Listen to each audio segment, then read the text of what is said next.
ईसा मसीह ही संगीत के जन्मदाता हैं।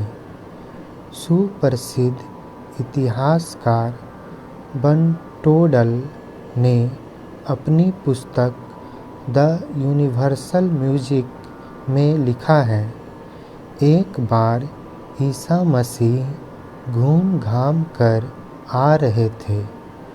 वह रास्ते में थक गए।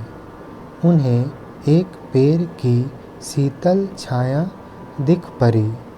इस वृक्ष का सुंदर वातावरण देखकर ईसा मसीह बहुत प्रसन्न हुए और वह उसी की शीतल छाया में विश्राम करने लगे। कुछ देर बाद उनकी आँख लग गई। जब वह सोकर उठे तो उन्होंने एक ऐसा मधुर स्वर सुना जो कि इससे पूर्व उन्हें कभी सुनाई न दिया था। वह चारों तरफ देखने लगे कि यह मधुर स्वर कहाँ से आ रहा है, किंतु उन्हें स्वर का उद्गम न दिख पड़ा।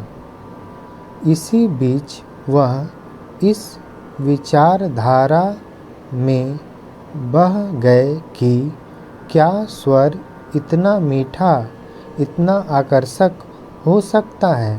क्या स्वर को इतने चढ़ाव उतार में मोड़ा जा सकता है? लेकिन वह किसी विशेष निश्चय पर न पहुँचे। इसी दरमियान फिर उन्हें वह मधुर स्वर सुनाई पड़ा। वह मधुर स्वर इतना मंत्रमुग्धक था कि ईसा मसीह के कदम भी अपने आप थिरकने लगे और वह झूम झूम कर उस पीयूष भरे स्वर का आनंद लेने लगे। थिरकते थिरकते उनकी दृष्टि वृक्ष पर जा पड़ी। उन्होंने देखा कि हरे हरे पल्लवों से एवं रंगीन पुष्पों के बीच एक खूबसूरत चिड़िया स्वर आलाप कर रही हैं। ईसा मसीह ने उस स्वर का पूर्ण अनुकरण कर लिया। जिस पेड़ के नीचे ईसा मसीह बैठे उसका नाम एल काजा है और जिस चिड़िया से उन्होंने मधुर स्वर सुना वह लिंडा है।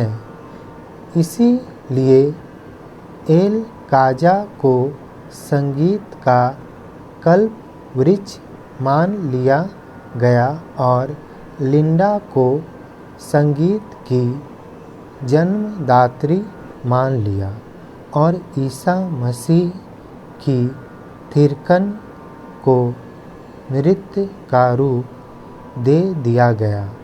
इस प्रकार ईसा मसीह ने ही सर्वप्रथम विश्व को संगीत ज्ञान कराया।